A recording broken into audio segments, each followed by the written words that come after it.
여호와께서 여호수아에게 말씀하여 이르시되 이스라엘 자손에게 말하여 이르기를 내가 모세를 통하여 너희에게 말한 도피성들을 너희를 위해 정하여 부지 중에 실수로 사람을 죽인 자를 그리로 도망하게 하라. 이는 너희를 위해 피의 보복자를 피할 것이니라. 이 성읍들 중에 하나에 도피하는 자는 그 성읍에 들어가는 문 어귀에 서서 그 성읍의 장로들의 귀에 자기의 사건을 말할 것이요 그들은 그를 성읍에 받아들여 한 곳을 주어 자기들 중에 거주하게 하고 피의 보복자가 그의 뒤를 따라온다 할지라도 그들은 그 살인자를 그의 손에 내주지 말지니 이는 본래 미워함이 없이 부지 중에 그의 이웃을 죽였습니다. 그 살인자는 회중 앞에 서서 재판을 받기까지 또는 그 당시 대제사장이 죽기까지 그 성읍에 거주하다가 그 후에 그 살인자는 그 성읍 곧 자기가 도망하여 나온 자기 성읍 자기 집으로 돌아갈지니라 하라.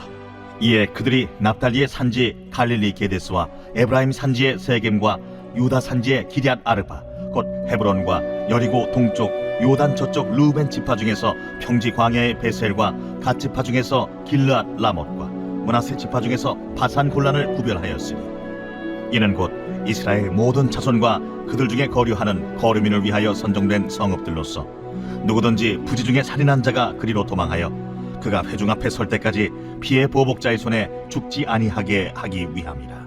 아멘. 본문은 도피성 지정에 대한 말씀입니다.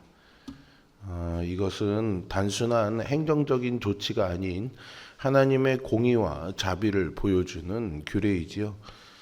실수로 사람을 죽인 자가 피할 수 있는 공간을 마련해 주신 것입니다. 이것은 사람의 실수와 죄에도 회복의 길을 예비하신 하나님의 자비를 가르쳐 줍니다. 우리는 삶의 자리에서 죄의 유혹에 무너질 때 자비로운 하나님을 기억해야 합니다. 가나안 정복 전쟁을 대략 마치고 그 땅을 분배하는 것까지 끝낸 뒤에 하나님은 다시금 여호수아에게 말씀하셨습니다. 바로 도피성에 대해서 지정해 주시고 운영하라는 말씀인데요. 이것은 여호수아에게 갑자기 주어진 말씀은 아니었습니다. 이미 하나님이 모세에게 지시하셨던 말씀이죠. 민수기 35장 9절부터 34절에 그리고 신명기 19장 1절부터 13절에 도피성에 대해서 모세는 이미 자세히 기록해 놓았습니다. 도피성이 중요한 이유는 하나님이 고의적이지 않은 살인자들에 대해서 보호하시기를 원하시는 것뿐만이 아니라 이것은 장차 예수 그리스도의 구원의 은혜를 알려주시기 위함이었습니다. 본문의 배경은 단순합니다. 누군가가 죽었습니다. 누군가는 그 죽음에 책임이 있습니다. 그런데 그 책임이 악이나 고의로 한 것이 아닐 수도 있습니다. 오늘로 치면 사고사에 가까운 사건이겠죠. 문제는 사람이 죽으면 남겨진 가족과 공동체의 감정은 시간표를 따르지 않는다는 것입니다. 애도는 깊고 분노는 빠릅니다.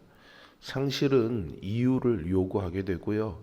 이유가 정리되기 전에 누군가가 책임을 물어야 마음이 잠시라도 붙잡히는 것처럼 느끼죠. 그래서 피의 보복자가 등장하게 되는 겁니다. 유대 사회의 또 다른 관습인 고엘 제도에 의하면 피살자의 친족은 그 죽은 자를 대신해서 합법적인 피의 보복자가 되어서 살인자를 죽일 수 있는 권리가 부여되었습니다. 그렇기 때문에 전혀 고의성 없이 부지 중에 우발적으로 살인을 저지른 자는 재판을 통해서 공개적으로 판단받기까지는 일단 피해 있을 피신처가 필요했던 것입니다. 당시의 사회는 국가가 모든 것들을 신속히 대신해 주지 못했습니다. 개인과 가족이 복수의 책임을 지는 구조 속에서 정의가 쉽게 폭력이 될 수 있었던 거죠. 하나님이 도피성을 세우신 이유는 어떤 사람을 무조건 감싸기 위해서가 아니라 정의가 복수로 변질되는 것을 막기 위해서입니다. 하나님은 죄와 책임을 흐리시는 분이 아니라 죄의 결과가 더 큰 죄로 번져가는 길을 끊으시는 분입니다. 도피성의 목적은 바로 이 우발적인 살인법을 개인적인 복수로부터 보호하고 결국은 공정한 판단을 받고 생명을 살려주는 데 있었습니다. 한편 살인자의 고의성 여부는요, 제사장이나 장로들로 구성된 진상조사단의 면밀한 정황 판단과 회중의 입회하에 공개적으로 이루어졌습니다. 그리고 도피성은 전부 6개로 유대 땅 여러 곳에 고르게 퍼져 있었습니다. 그리고 살인범은 어느 곳에 있든 가장 가까운 도피성으로 도망가도록 했던 것입니다. 유대 전승에 의하면요, 이 도피성으로 가는 길에는 군데군데 도피성이라고 쓰인 큰 편말을 표시하고요, 또한 그 길도 넓게 잘 닦아 놓았다고 합니다.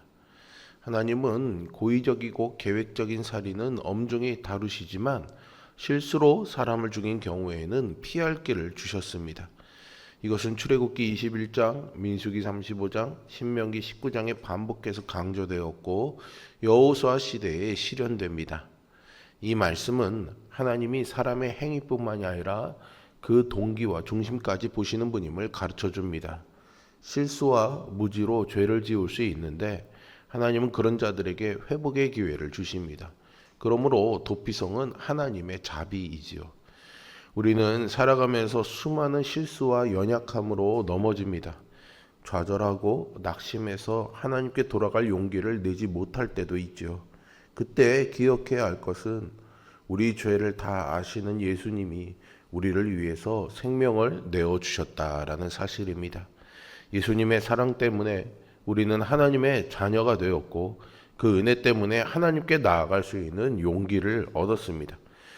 죄에 넘어질 때마다 회복할 기회를 주시는 하나님의 은혜를 기억하며 늘 하나님께로 돌아가는 우리 모두가 될 수 있기를 소망합니다.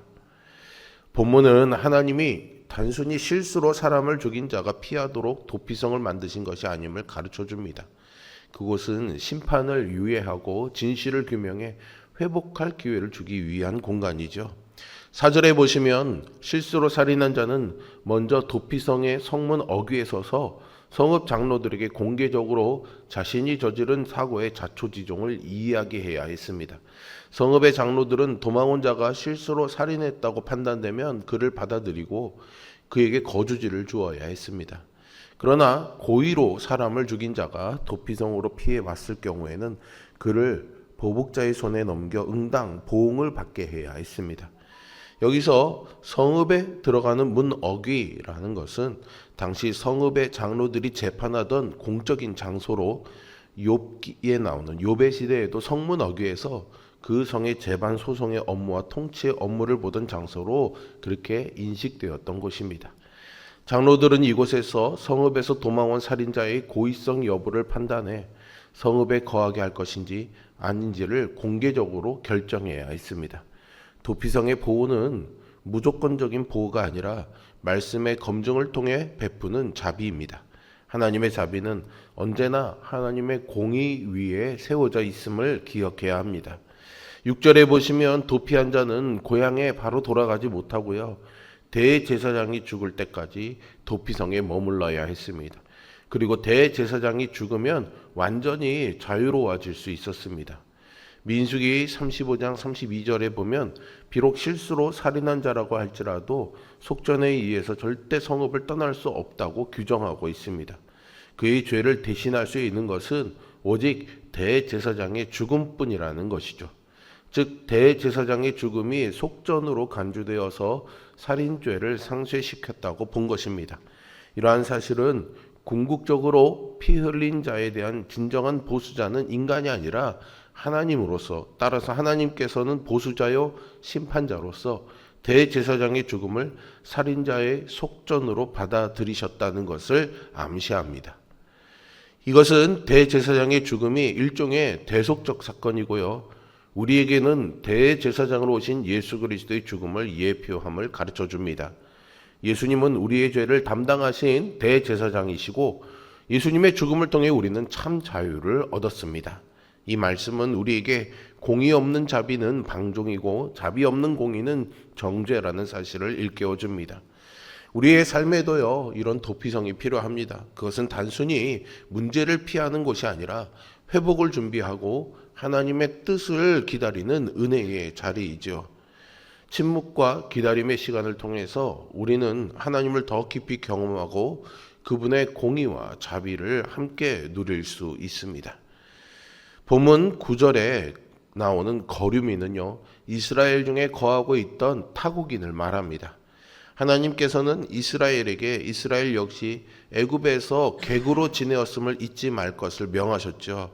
그렇게 하심으로써 이스라엘이 하나님으로부터 받은 사랑을 잊지 말고 나그네 된 타국인들에게도 선대할 것을 명하시는 것입니다.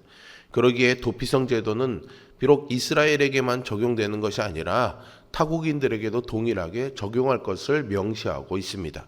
즉 하나님의 은혜는 민족과 출신을 초월하는 것을 의미하죠. 이것은 오늘날 교회가 어떤 공동체가 되어야 하는지를 가르쳐 줍니다. 교회는 문화, 출신, 신앙의 깊이에 따라 사람을 나누는 것이 아니라 누구나 와서 안식할 수 있는 은혜의 도피성이 되어야 합니다. 하나님은 그 모든 자리의 한복판에서요, 살 길을 여시는 분입니다. 그리고 그 살 길의 이름은 결국 예수 그리스도입니다. 오늘 우리가 해야 할 일은 거창하지 않습니다. 돌을 내려놓고 도망치지 말고 예수 그리스도께로 피하는 것이죠. 그분 안에서 진실을 말하고 책임을 배우고 회개의 길을 걷고 다시 살아갈 용기를 얻는 것입니다. 하나님이 마련하신 도피성의 은혜는 우리를 숨기기 위한 은혜가 아니라 우리를 살리기 위한 은혜입니다. 예수 그리스도 안에서 그 은혜가 오늘도 우리에게 열려 있습니다. 예수님은 수고하고 무거운 짐진 자들을 초대하셨죠. 믿음의 공동체는 예수님의 초청을 실현하는 장소가 되어야 합니다. 우리 교회가 깨어진 세상 가운데서도 하나님의 위로와 자비를 전하는 공동체로 세워지기를 기도합니다. 도피성은 하나님의 성품, 그러니까 공의와 자비, 회복과 용서를 상징합니다. 우리에게 도피성은 예수 그리스도이십니다. 우리의 참된 도피성이신 주님께서는 우리를 정죄가 아닌 생명으로 인도하십니다. 우리 교회와 가정, 삶의 자리가 그리스도의 은혜를 전하는 도피성이 되기를 소망합니다. 서로에게 피난처가 되어주는 공동체, 공의와 자비가 어우러진 삶의 공간이 되어서 우리 모두가 예수 그리스도 안에서 살 길을 찾아 살아가는 믿음의 삶을 살 수 있기를 주님의 이름으로 축복합니다. 기도하겠습니다. 선하시고 자비로우신 아버지 하나님, 우리의 연약함과 늘 죄악에 무너질 수 있는 가능성에도 불구하고 예수 그리스도를 통한 회복과 살 수 있는 길을 열어주시는 도피성의 은혜가 있음을 알게 하시니 감사를 드립니다. 하나님 앞에 늘 순복하며 살아가기를 원하지만 여지없이 연약하고 미련한 우리들이 죄에 넘어질 때마다 우리를 마련하신 예수 그리스도라는 도피성에서 다시금 회복하고 하나님의 자비와 사랑을 경험하여 이뤄서 참된 믿음의 삶을 살아갈 수 있도록 오늘 우리의 걸음걸음을 인도하여 주시옵소서. 예수 그리스도의 이름으로 기도합니다. 아멘.